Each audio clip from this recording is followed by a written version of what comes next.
giving honor and reverence also to Reverend Joan and Reverend Verona for allowing me to be here on this day. And I know I lived here, I not grew up here, but I lived here for about, I left here about 2013, but I lived here in the Bay Area for about 13 years. And I started my studies, my New Thought studies at Agape in LA, when I lived in LA.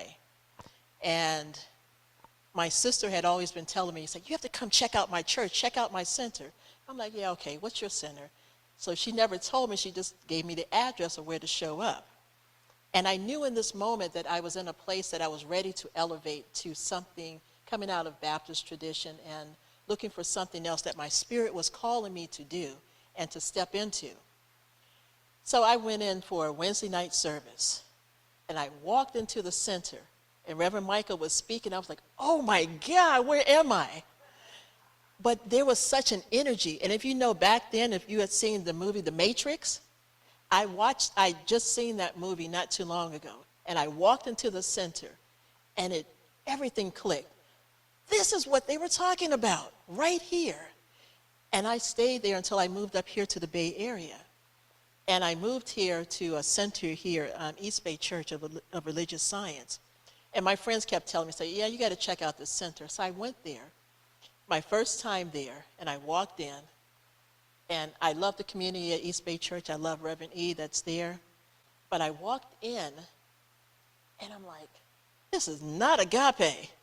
That was the energy that I was feeling, but I came to love that space. And I really am honored to be here in this home today. That's when I first met Reverend Joan, also when I was in LA. And just to be here with you all today, it kind of feels like a New Thought homecoming in a way. I just returned, I've been back here for about a month now. And I was living in Savannah, Georgia, and it's beautiful, but what I realized was that I was missing spiritual community. I was missing that opportunity to connect with family and friends and loved ones. This talk that I have for today that Spirit gave me in religious science, the Centers for Spiritual Living, they have this global theme. And one of my beloveds, she's a part of the community, of the team that puts the global themes together.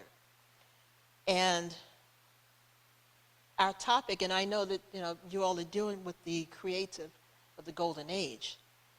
And this topic, part of this is living in holy boldness.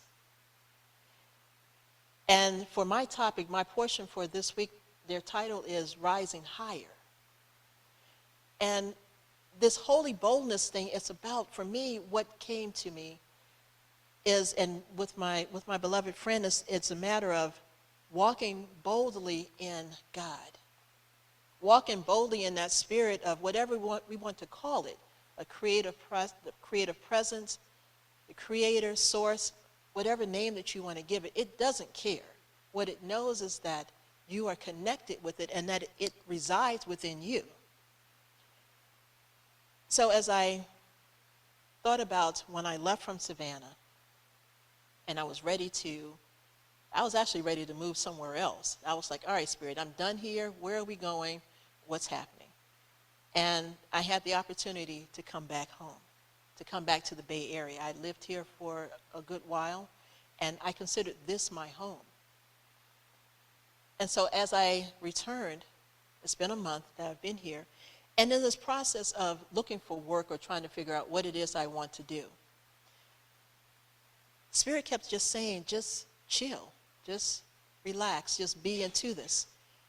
And you know how we get into our humanness that, well, am I going to have enough money to pay my bills? Am I going to have this? What am I going to do?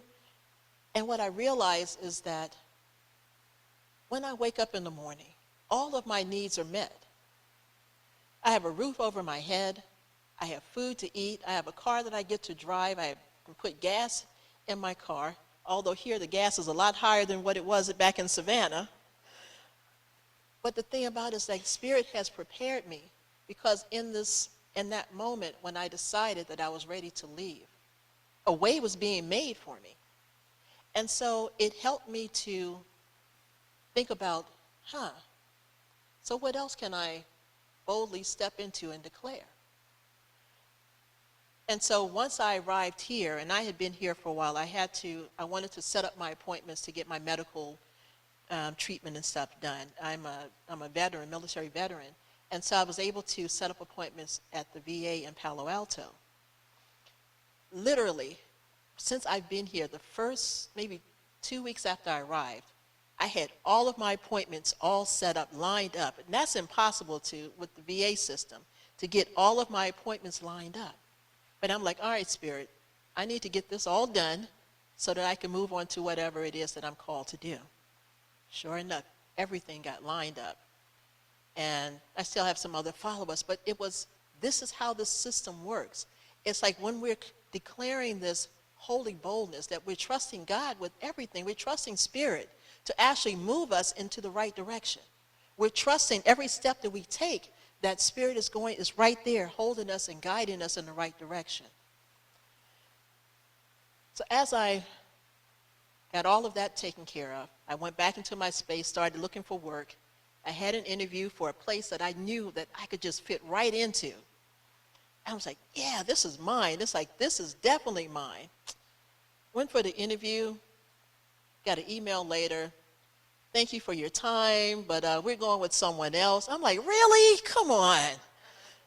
But what I realized was that was a job that I had done when I was in Georgia, and it was comfortable for me.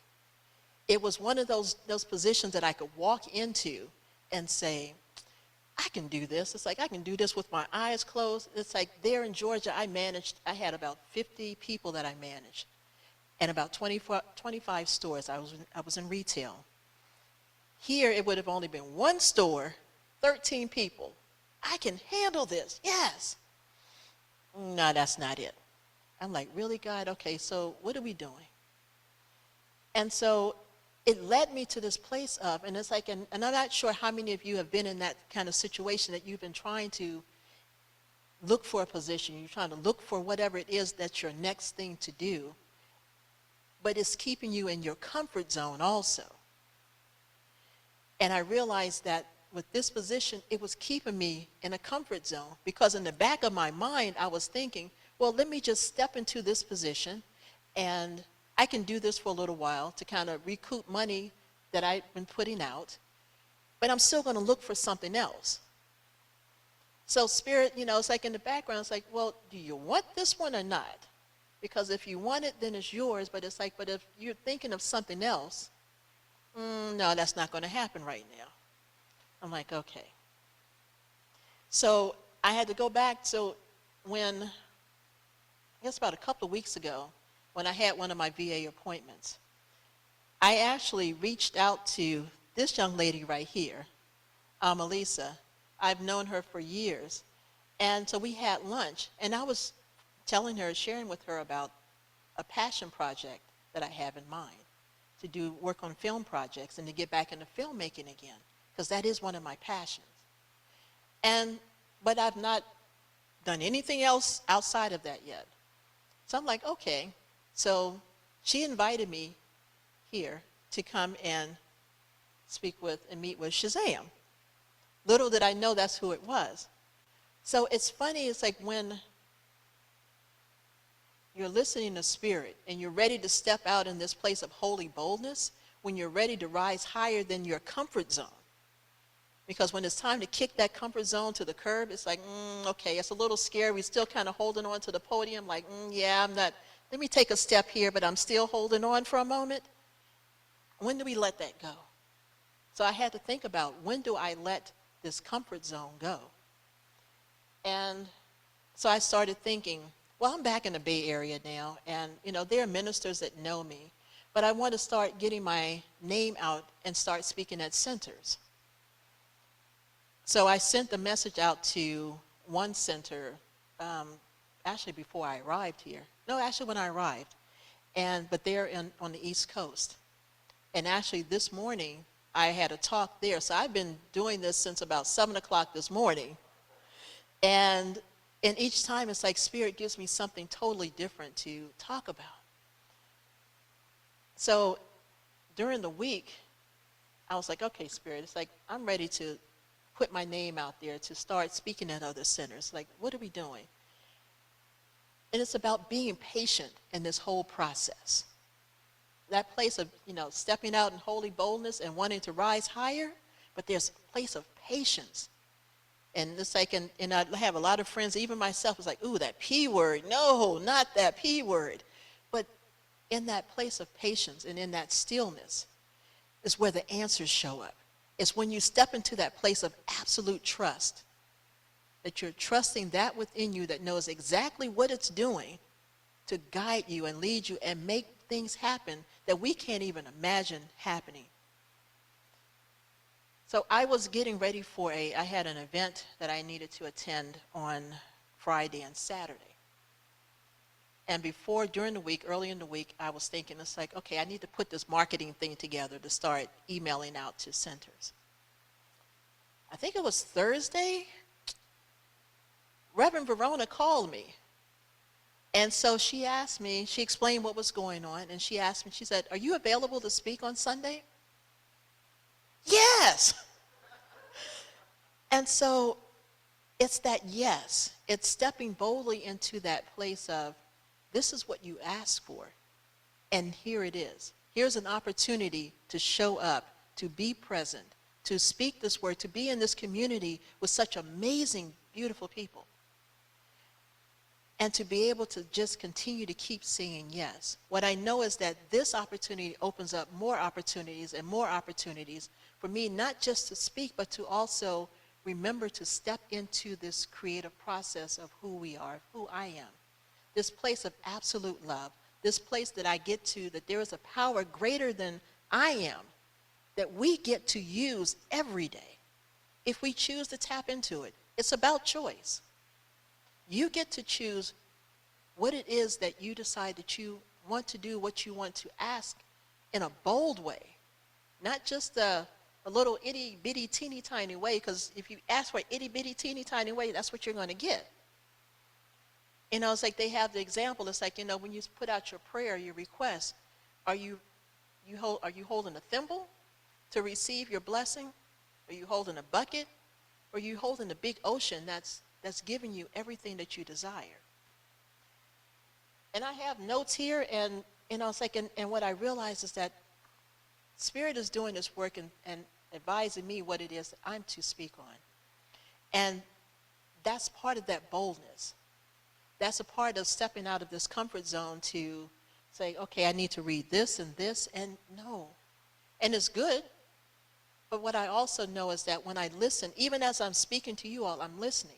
So how many of you, like in this holy boldness, in your boldness of your bold ask, are listening when you ask for what it is that you're desiring?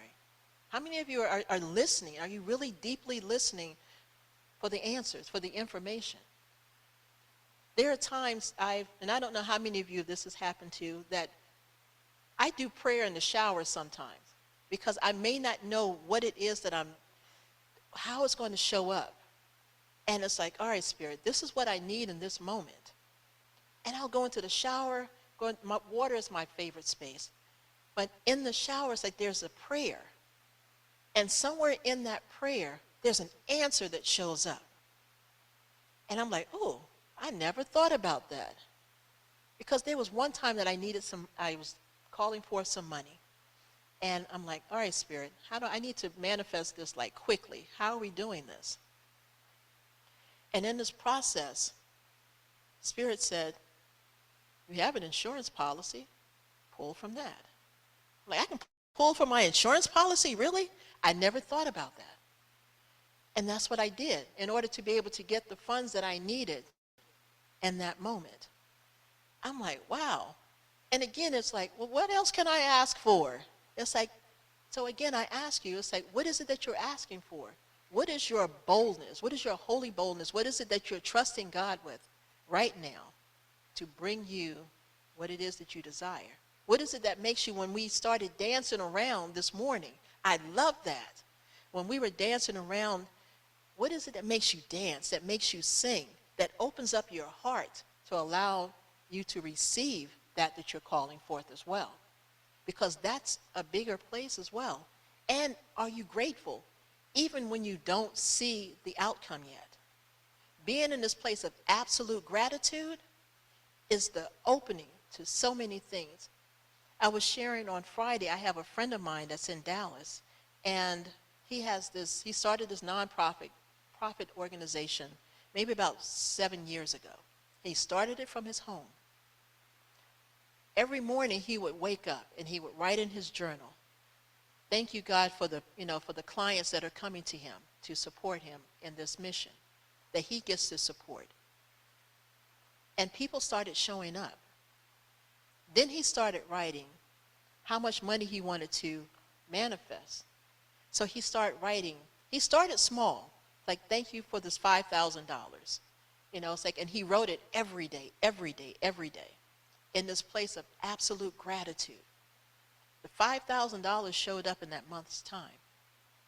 So he kept going.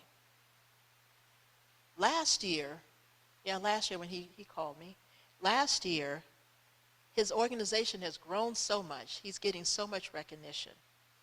He's been writing in his thing, thank you for the $1 million that I'm getting. Thank you for the $1 million. Thank you for the $1 million. When he started writing that, and I don't know, he started it for the year, somewhere in the middle of the year. Before the end of the year, he had $1 million plus, because grants started coming in for his organization. Banks were coming to seeing the work that he was doing, and they were coming and say, can you come speak over here? We'll give you money.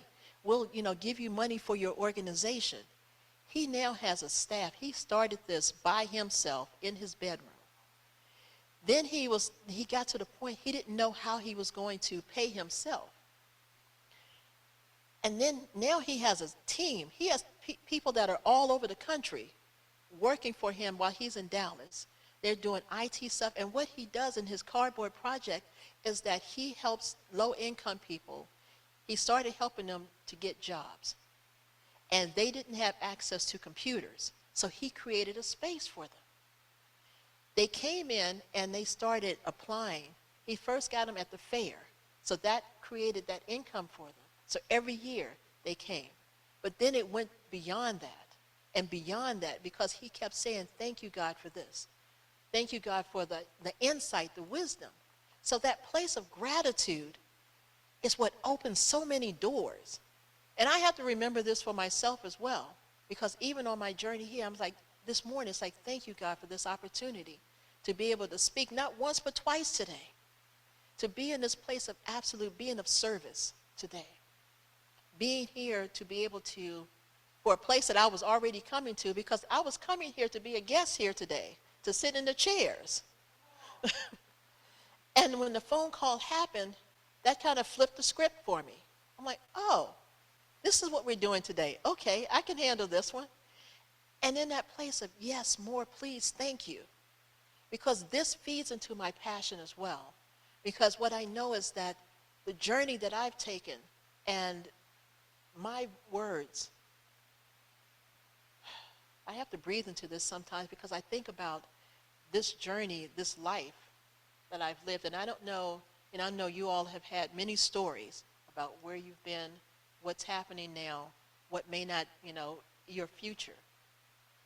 But start right now in this place of absolute gratitude, giving thanks that you're sitting in these seats right now, giving thanks that there is a community that's here in the Bay Area that's welcoming and opening to you, giving thanks for Reverend Joan and for Reverend Verona and for all the other ministers that have been a part of this establishment since the inception, giving thanks for Reverend Michael for having the idea to be able to create bases here in the Bay Area and wherever else they may be needed. Because there's this time in where we are in this moment, is this opportunity for prayer as well. When I moved back here and I was coming back this way, and I had friends, people watch the news and stuff, and they see all the stuff that's happening, and they're like, so where are you moving to? I said, I'm moving back to Oakland. They, really? You want to go back there? And what I realized, that when I was in Savannah, again, that was my comfort zone.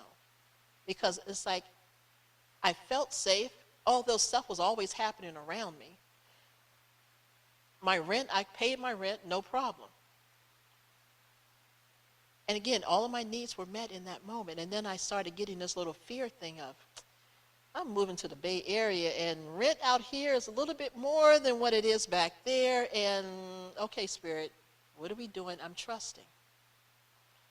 And in this process, people started saying, well, you know, crime is so high out there and blah, blah, you know, all of this stuff. I'm like, really? I said, but you have events everywhere that you go, no matter what city or state. Where's your consciousness? Because my consciousness wasn't on what's happening here. It's not that I'm not aware of the events and everything that have happened, but what I am aware of is that where do I get to shift my awareness? Where do I place my awareness? Where do I place my consciousness? Because in this moment, I had two friends whose cars were stolen within a week's time from each other. And here in Oakland. And I had the opportunity to be with both of them to move through this process. But I also prayed up, not just for them and for their vehicles, but also for the perpetrators, to be able to pray for them as well, because in this place, what we know is that God created these individuals. And these individuals have made choices that they still have to deal with. You know, because we work in, and that's how the law works. This is how the spiritual law works. When people do wrong against others, it's like there's a way that it comes back to them. We may not even see what happens, but what we do know is that there is always that law that's in motion. And so in this place of just being able to be with both of them at this time, it made me more aware of just to, where's my focus? What do I pray for on a daily basis? Even as I'm traveling through, and then, you know, it's like as I'm traveling through the streets and everything, it's like hitting all these potholes. Well, it's like, where are all these potholes coming from? But, you know, but the prayer is that, you know what, it's like this will get taken care of as well. And so certain areas that I've been driving in where they've had big potholes, they fixed them. I'm like, and I'm driving, you know, still cautiously, because I'm thinking the pothole is still there. And I'm driving, it's like, oh, wait a minute. My car didn't dip. It didn't hit that little, I was like, oh, they fixed this. That's how God works. Because it's like, you know, I think about what's that pothole that's in our lives right now. You may or may not have any. But it's like, but every time it's like, you know, if you're driving, you're moving towards something, and all of a sudden you think, oh, there's a big pothole right there. I need to, let me skirt around this so that I don't drop into it. But as you continue to pray, as you can continue to trust, you're moving along, and all of a sudden you're just walking along. You don't even pay attention that the pothole's been covered because and all of your needs have been met. You don't pay attention to, oh, wait a minute. I do have money in my bank account right now. Wait a minute, I have food that I can eat. I can go hang out with my friends whenever I want to go hang out with them, whatever it is. That's that covering of that pothole. And so I realized in this moment that everything that we need, whenever we need it, however we need it, for as long as we need it, will always be made available to us. It's always at hand. But it's about our consciousness. It's about what is it that we're thinking. Because if you're thinking, I'll never be able to, you know, to afford this house, or that job will never hire me because it's like, because I don't have the right skills, or I'm too old, or whatever the case may be. I'll never get into that relationship because it's like, who's going to love me? Who's going to be with me? But that's that whole mindset. We get to, exactly, pothole. That's the pothole, exactly. We get to move into this place of knowingness, this place of trust. Set your intentions. It's like, see that pothole filled. In my hypnotherapy work that I was doing before, it's like I would have people look at the end result of what they wanted. You look at that end result. You bless that end result. You pray for that through that end result. And then you look at what are the steps to get to that place. Because when you're seeing your book on the shelves, when you're seeing your music CDs, you know, being and doing, you know, music, live music in different venues, and your albums and stuff are out there on the shelves, when you see whatever, if you're doing a play or in a play or whatever it is that you're doing, when you see that happening, when that's your focus, you can see yourself on the stage moving around. For me, it's like, and I saw this years ago, even before I started ministerial school, I saw myself on the stage. And I'm like, when is that going to happen? It's like, yeah, no. That was many years ago before I even started ministerial school. But what I know is that here I am right now. This is the first time that I've been live in, when did the pandemic start? It's like when I was in Texas. It's like that I went to Austin, and that was my last time before the pandemic started that I was on a live stage. Outside of that, I've been doing Zoom, calls, and it's like, oh my gosh, there's such freedom, in this place of being here and present, because there's an energy that's here as well. I love the energetic of feeling each and every presence that's here in the room. But what I know is that I saw the vision. What's your vision? What is it that you're looking at? Do you believe that it could come true? Are you ready to rise high out of that comfort zone that's keeping you on the couch, keeping you in this job that you know that you really don't like, or you kind of muddling through it, which is what I did for a while? Or are you ready to step out and say yes? Are you ready to take that leap of faith and say yes? When I first left here in 2013, and I had celebrated my 50th birthday then. And it's funny because one of the things that I did for my birthday is I went skydiving.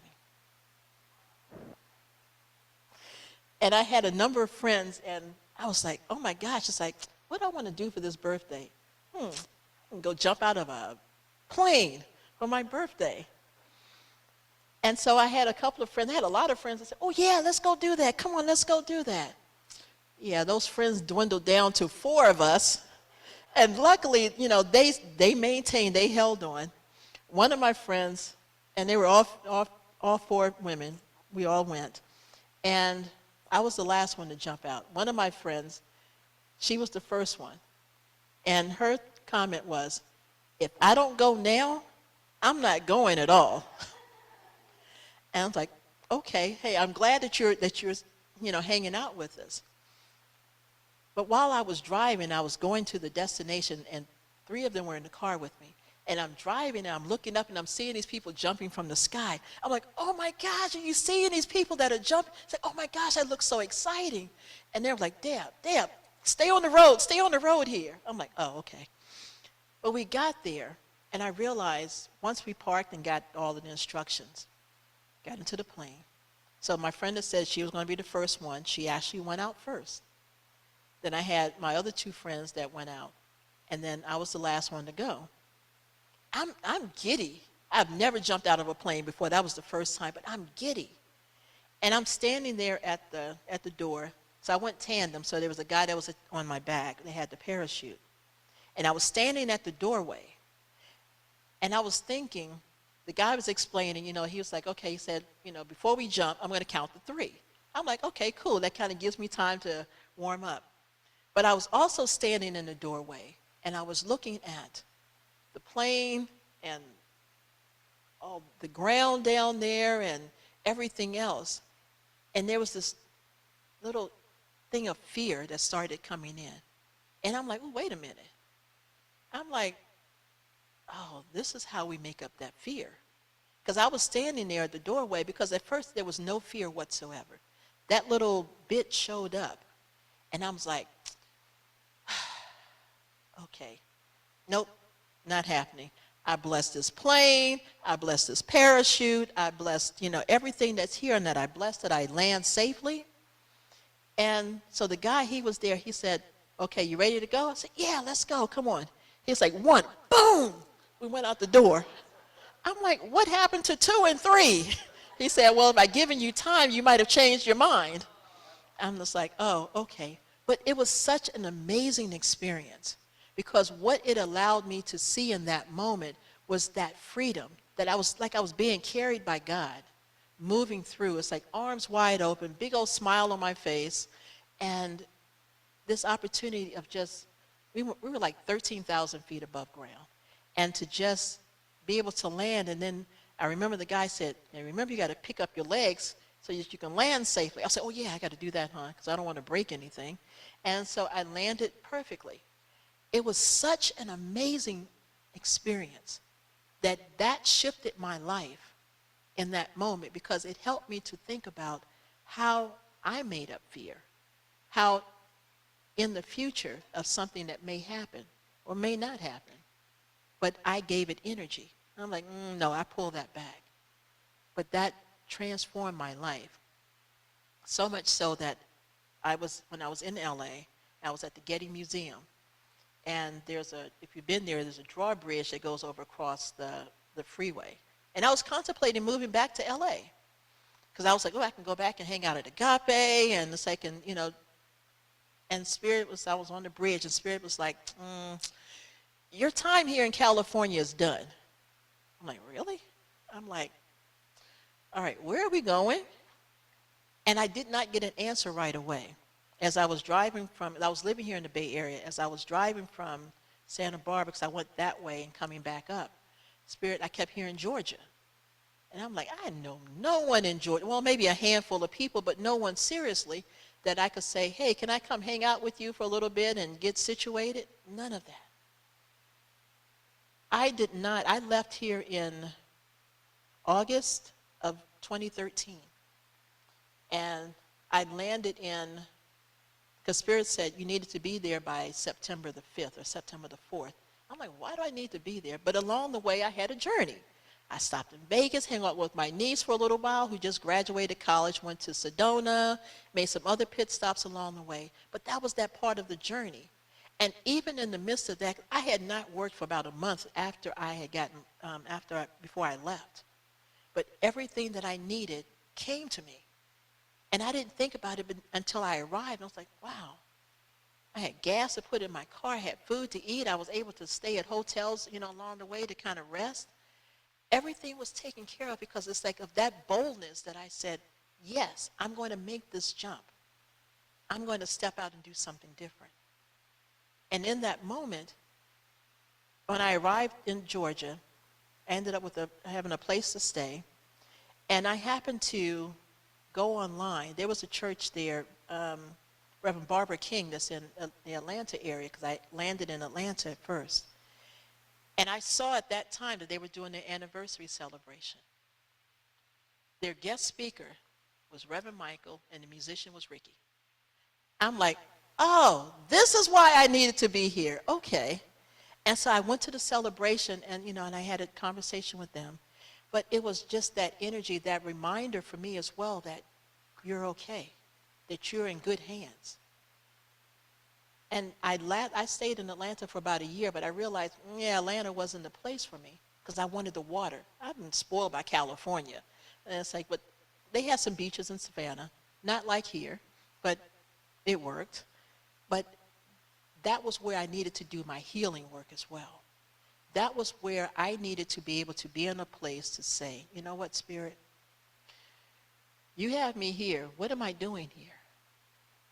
But this opportunity was for me to be able to step into my boldness. That time for me to just say yes. And it allowed me to go to ministerial school. It allowed me to do so many other things. And that experience allowed me to come back home. So I am grateful for this opportunity to be here to speak with you all, to tell you and remind you, step into your holy boldness. Let go of that comfort zone. Whatever it is that's keeping you, that you're allowing to keep you on the couch, holding on to the edge of the door, on the podium, whatever it is, be able to step away from that and say yes to what Spirit is calling you to do. So in this moment, we're going to go into prayer and just giving thanks for this time